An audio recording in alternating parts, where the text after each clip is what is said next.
un jour, Jean-Louis Trintignant, a retrouvé ce soir sur France 5 dans 3 couleurs rouges a choqué sa regrettée fille Marie.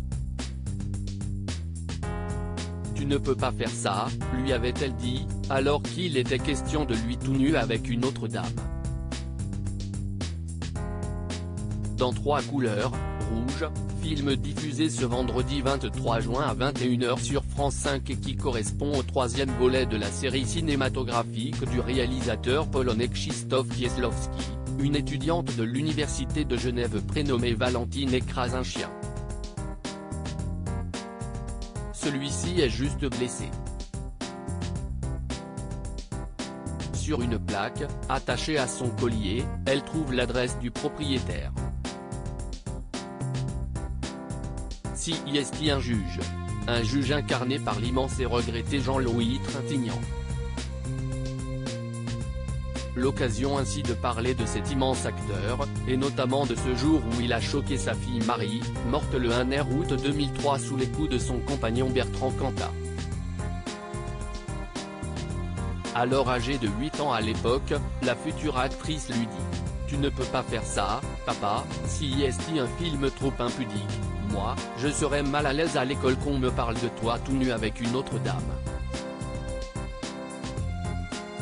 Une réaction survenue après avoir lu à sa demande le scénario du Dernier Tango à Paris, 1972.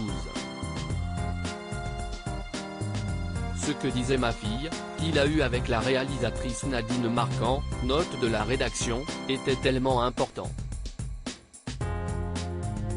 J'étais prêt à renoncer à tout pour qu'elle soit contente. Déclara son célèbre père quelques années plus tard, lui qui aura donc décidé à l'époque de se retirer de ce projet dans lequel il était effectivement censé incarner un homme rencontrant une jeune femme pour laquelle il éprouve une forte attirance sexuelle. On m'a expliqué que Trintignant ne se voyait plus sodomiser une fille à l'écran, indiquera Bernardo Bertolucci, le réalisateur de ce long métrage.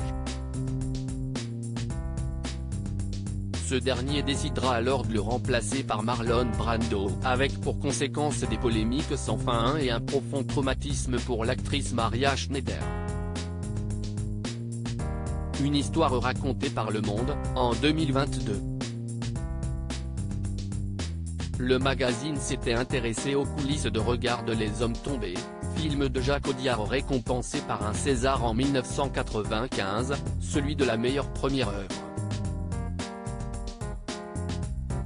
La nudité le dérange, racontent notamment nos confrères au sujet de Jean-Louis Trintignant, qui avait décroché le premier rôle de ce long métrage.